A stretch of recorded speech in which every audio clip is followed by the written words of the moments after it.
मौनी अमावस्या क्यों मानी जाती है इतनी खास? सुनिए पौराणिक कथा। श्री शिवाय नमस्तुभ्यं। ऐसा कहा जाता है कि मौनी अमावस्या के दिन गंगा जल अमृत में बदल जाता है। माघ मास की अमावस्या, जिसे मौनी अमावस्या कहते हैं, यह योग पर आधारित महाव्रत है।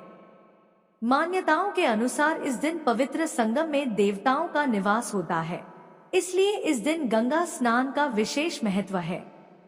माघ मास को भी कार्तिक के समान पुण्य मास कहा गया है। गंगा तट पर इस कारण भक्तजन एक मास तक कुटी बनाकर कल्पवास करते हैं। हिंदू धर्म में मौनी अमावस्या का विशेष महत्व माना जाता है।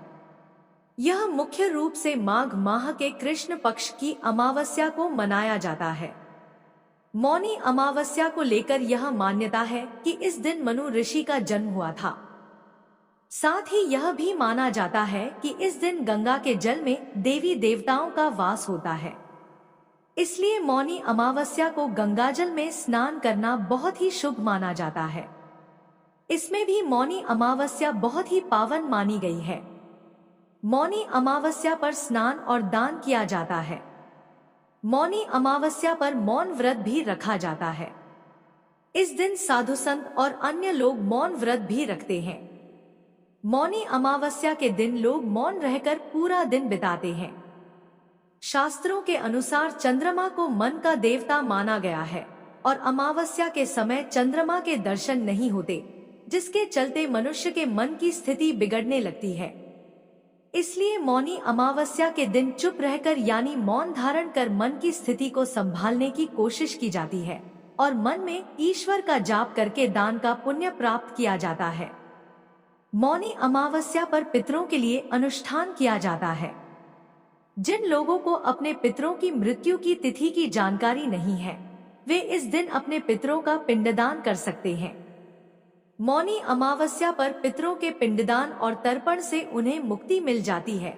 साथ ही पितर बैकुंठ धाम चले जाते हैं।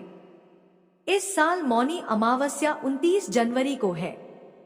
मौनी अमावस्या का व्रत करने से आत्म संयम, शांति और मोक्ष प्राप्त होता है। शास्त्रों में कहा गया है कि मौनी अमावस्या का व्रत करने से समाज में मान सम्मान भी बढ़ता है। चलिए अब जानते हैं कि इस दिन मौन व्रत क्यों रखा जाता है। मौनी अमावस्या पर मौन व्रत भी रखा जाता है। इस दिन लोग आत्म संयम और मानसिक शांति के लिए मौन व्रत करते हैं। साधु संत इस दिन मौन व्रत रखते हैं, क्योंकि मौन मन को कंट्रोल में रखने और ध्यान में एकाग्रता का सबसे सशक्त माध्यम है। शास्त्रों के अनुसार मौन व्रत से व्यक्ति आध्यात्मिक उन्नति प्राप्त करता है।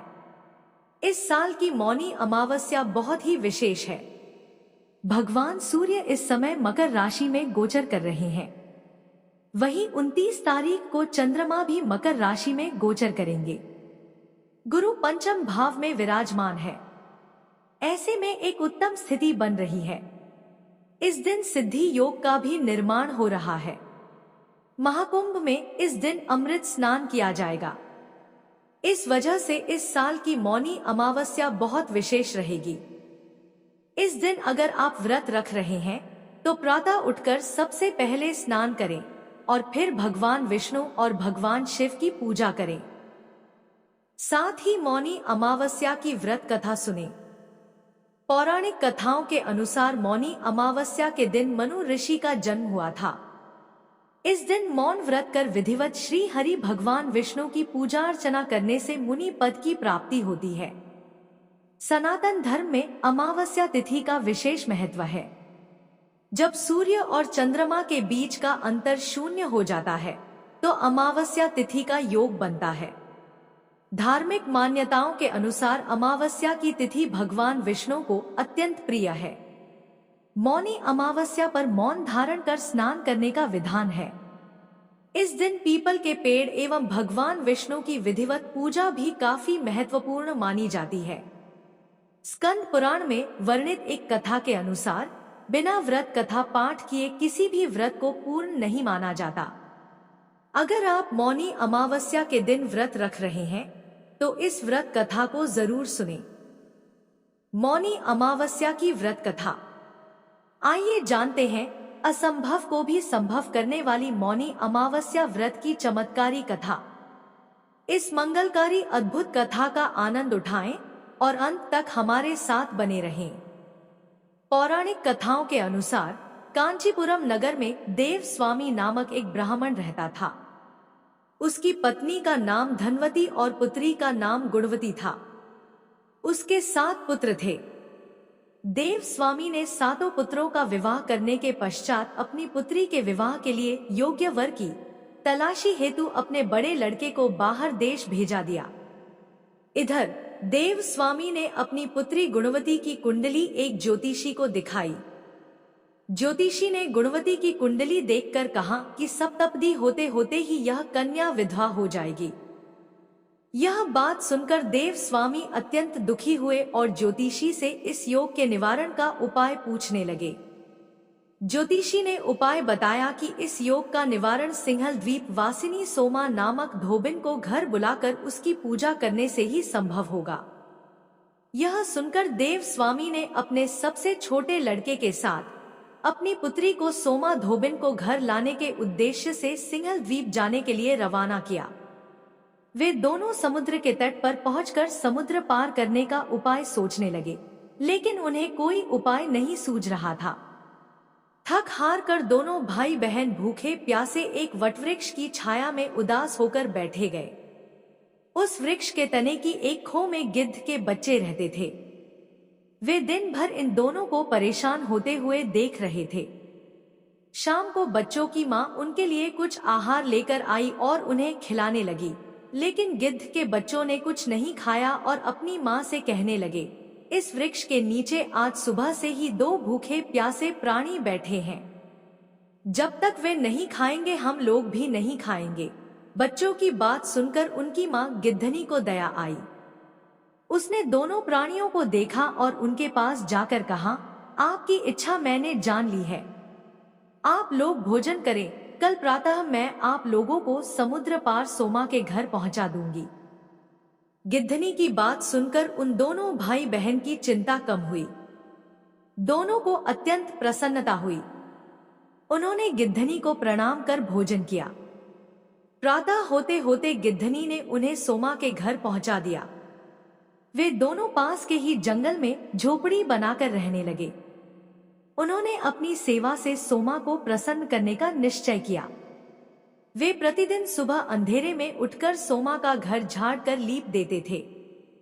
सोमा को हर रोज इतने ढंग से अपना घर लिपाने की बात पता चली तो उसने अपनी बहुओं से इस बारे में पूछा।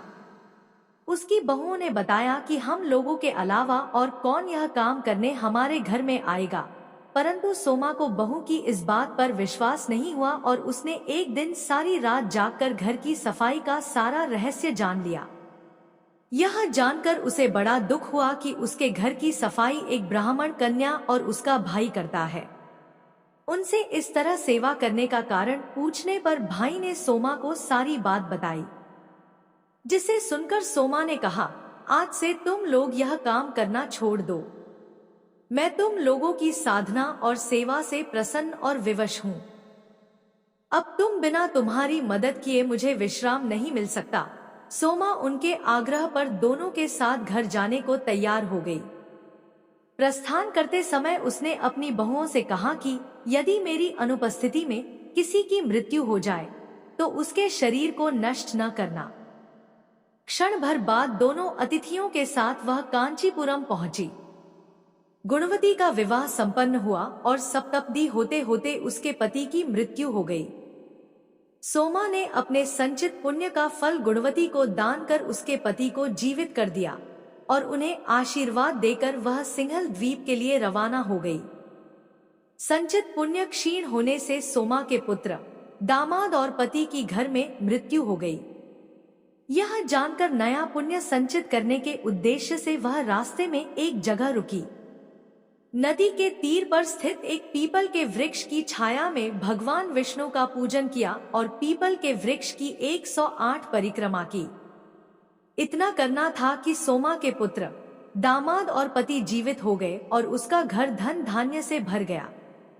इस प्रकार निष्काम भाव से सेवा करने का उत्तम फल सोमा को प्राप्त हुआ। अतः सभी को इस कथा से शिक्षा लेनी चाहिए और यही इस व्रत का लक्ष्य भी है। हम प्रार्थना करते हैं कि श्री विष्णु जी ने जैसे गुणवती और सोमा का कल्याण किया, वैसे ही आप सभी का कल्याण हो। मौनी अमावस्या के दिन मौन व्रत रखकर मन, वाणी और कर्म से पवित्रता बनाए रखना शुभ माना जाता है। इस पौराणिक कथा के अनुसार मौन व्रत रखने से व्यक्ति अपने पापों से मुक्त होकर मोक्ष की ओर अग्रसर होता है। इस दिन गंगा स्नान और दान का विशेष महत्व है। अब आइए सुनते हैं संगम में स्नान करने का महत्व। संगम में स्नान के संदर्भ में एक अन्य कथा का भी उल्लेख आता है, वह है सागर मंथन की कथा। पौराणिक कथा के अनुसार जब सागर मंथन से भगवान धन्वंतरी अमृत कलश लेकर प्रकट हुए, उस समय देवताओं एवं असुरों में अमृत कलश के लिए खींचातानी शुरू हो गई।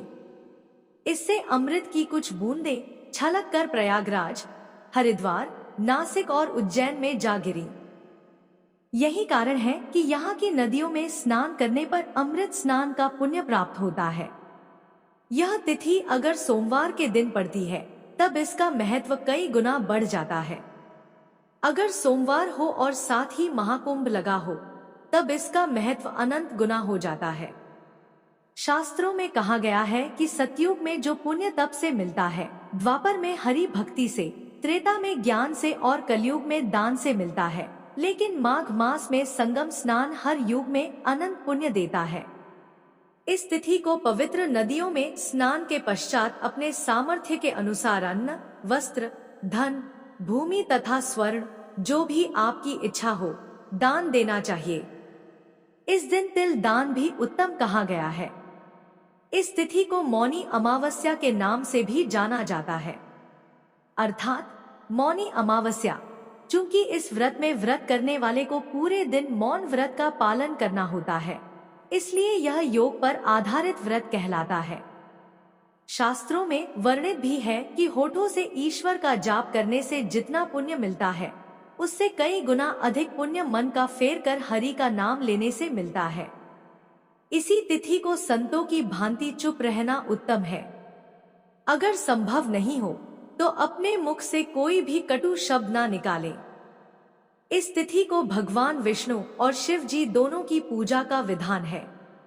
वास्तव में शिव और विष्णु दोनों एक ही हैं, जो भक्तों के कल्याण हेतु दो स्वरूप धारण करते हैं। इस बात का उल्लेख स्वयं भगवान ने किया है। इस दिन पीपल में आर्क देकर परिक्रमा करें और दीप दान दें।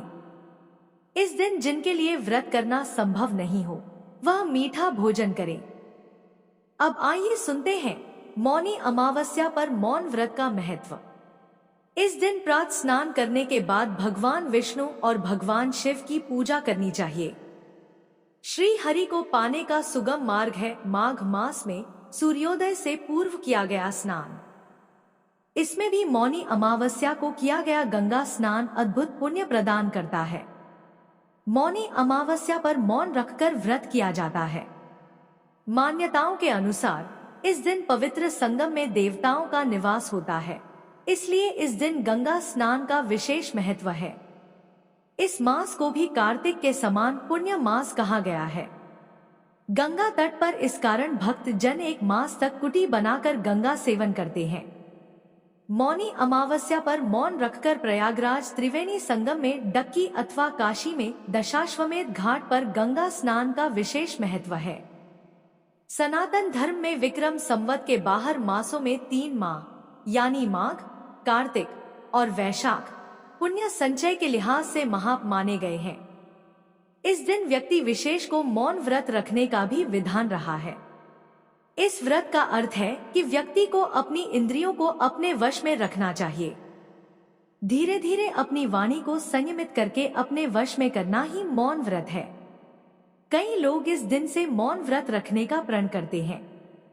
वह व्यक्ति विशेष पर निर्भर करता है कि कितने समय के लिए वह मौन व्रत रखना चाहता है। कई व्यक्ति एक दिन, कोई 1 महीना और कोई व्यक्ति 1 वर्ष तक मौन व्रत धारण करने का संकल्प कर सकता है। इस दिन मौन व्रत धारण करके ही स्नान करना चाहिए। वाणी को नियंत्रित करने के लिए यह शुभ दिन होता है।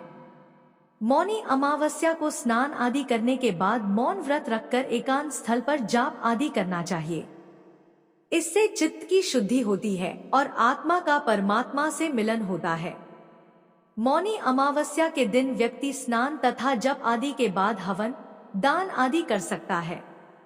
ऐसा करने से पापों का नाश होता है। इस दिन गंगा स्नान करने से अश्वमेघ यज्ञ करने के समान फल मिलता है। माघ मास की अमावस्या तिथि और पूर्णिमा तिथि दोनों का ही महत्व इस मास में होता है। इस मास में ये दो तिथियां पर्व के समान मानी जाती हैं। समुद्र मंथन के समय देवताओं और असुरों के मध्य संघर्ष में जहां जहां अमृत गिरा था, उन स्थानों पर स्नान करना पुण्य कर्म माना जाता है। मौनी अमावस्या के दिन व्यक्ति को अपने सामर्थ्य के अनुसार दान, पुण्य तथा जाप करने चाहिए। यदि किसी व्यक्ति की सामर्थ्य त्रिवेणी के संगम अथवा अन्य किसी तीर्थ स्थान पर जाने की नहीं है, तब उसे अपने घर में ही प्रातः काल उठकर दैनिक कर्मों से निवृत्त होकर स्नान आदि करना चाहिए, अथवा घर के समीप किसी भी नदी या नहर में स्नान कर सकते हैं। पुराणों के अनुसार इस दिन सभी नदियों का जल गंगाजल के समान हो जाता है। स्नान करते हुए मौन धारण करें और जाप करने तक मौन व्रत का पालन करें। इस दिन व्यक्ति प्रण करे कि वह झूठ, छल, कपट आदि की बातें नहीं करेंगे। इस दिन से व्यक्ति को सभी बेकार की बातों से दूर रहकर अपने मन को सबल बनाने की कोशिश करनी चाहिए। इससे मन शांत रहता है और शांत मन शरीर को सबल बनाता है। इसके बाद व्यक्ति को इस दिन ब्रह्मा देव तथा गायत्री का जाप अथवा पाठ करना चाहिए। मंत्रोच्चारण के साथ अथवा श्रद्धा भक्ति के साथ दान करना चाहिए। गाय, स्वर्ण, छाता, वस्त्र, बिस्तर तथा अन्य उपयोगी वस्तुएं अपनी सामर्थ्य के अनुसार दान करनी चाहिए।